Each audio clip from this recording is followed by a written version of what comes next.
A aliança perpétua do sábado é para todos e para sempre. Alguns grupos religiosos hoje insistem que os cristãos devem guardar o sábado.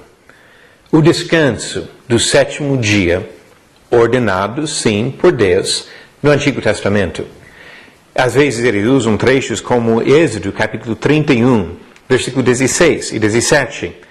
Pelo que os filhos de Israel guardarão o sábado, celebrando por aliança perpétua nas suas gerações.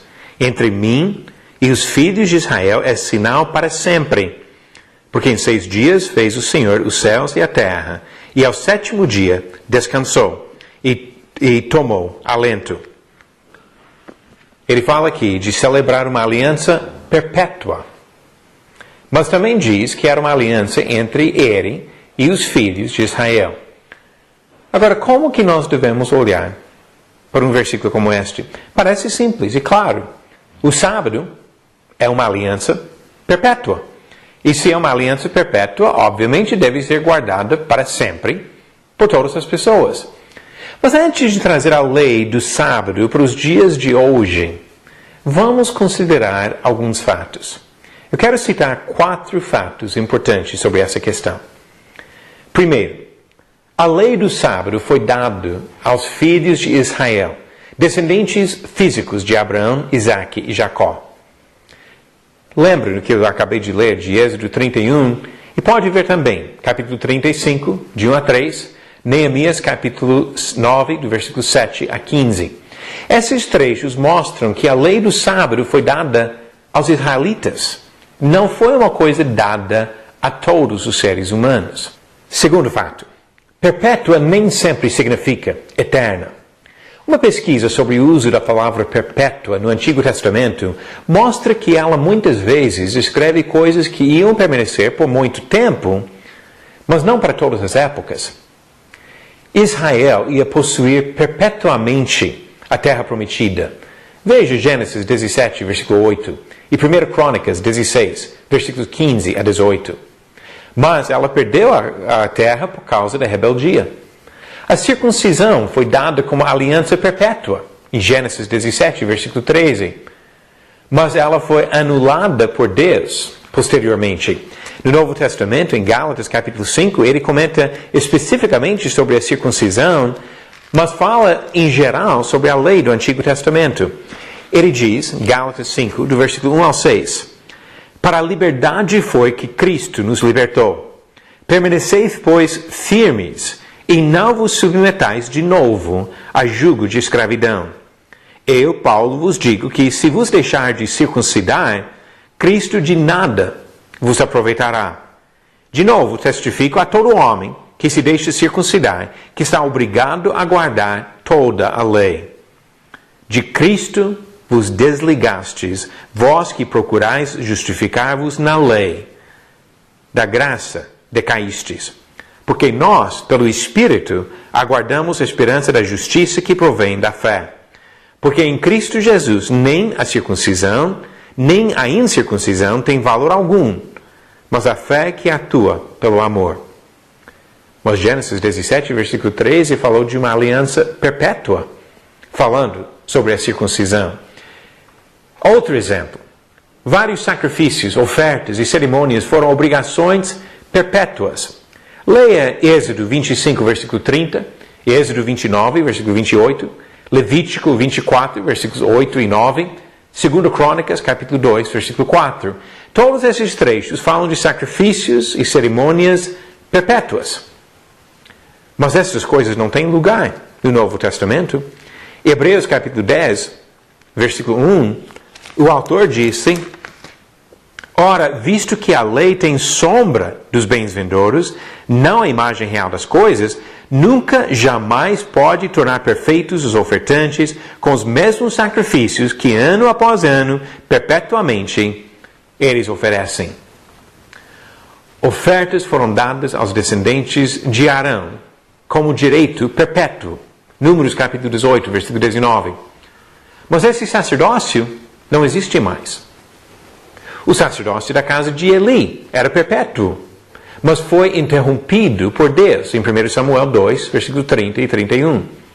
Deus disse que seu nome estaria perpetuamente no templo, em Jerusalém. 2 Crônicas 7, versículo 16. Mas este templo foi destruído por decisão divina. Terceiro fato. As festas anuais, mensais e semanais, os sábados, dos israelitas, foram sombras que perderam seu valor quando Jesus morreu na cruz e deu sua nova aliança.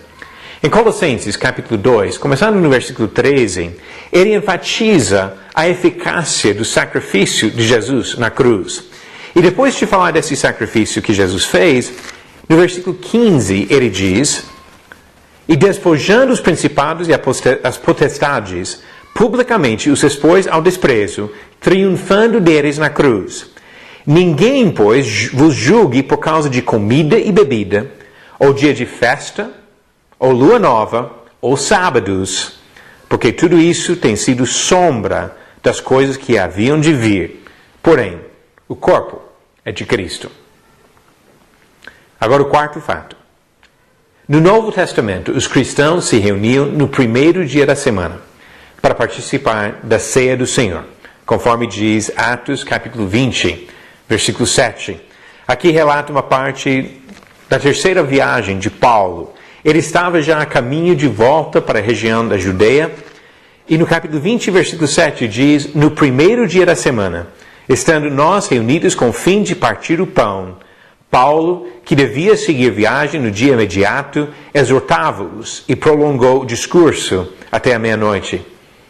Você não acha, eu diria, engraçado, mas o fato é triste, que algumas pessoas distorcem a história bíblica para dizer que a prática de se reunir no domingo foi instituída séculos depois pela Igreja Católica?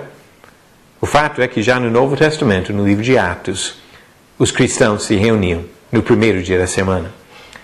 Pelo mesmo motivo, em 1 Coríntios capítulo 16, versículos 1 e 2, Paulo deu instruções para os cristãos sobre algo que deveria ser feito no primeiro dia da semana.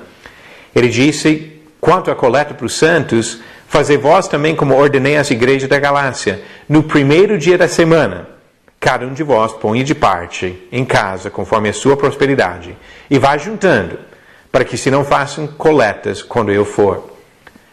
Domingo não é o sábado. E não é governado pelas mesmas regras que Deus deu aos israelitas em relação ao sábado. Não é pecado andar, trabalhar, cozinhar no primeiro dia da semana. Mas é um dia em que os servos de Deus separam tempo para se congregarem. Não devemos ser negligentes nesta prática. Como escreveu o autor de Hebreus, Hebreus capítulo 10, versículo 24 e 25, consideremo-nos também uns aos outros para nos estimularmos ao amor e às boas obras. Não deixemos de congregar-nos, como é costume de alguns. Antes, façamos admoestações, e tanto mais quanto vedes que o dia se aproxima. O sábado não foi dado para todas as pessoas, nem para todo o tempo. Mas nós hoje, como servos de Cristo, discípulos de Cristo, devemos congregar para adorar a Deus e encorajar uns aos outros. E nisso, nós descobrimos no Novo Testamento, inclui um destaque especial no primeiro dia da semana, o dia em que Jesus ressuscitou, o dia em que os cristãos lembravam da morte de Jesus. E assim nós temos motivo também para nos reunir e servir ao Senhor de uma forma especial no primeiro dia da semana.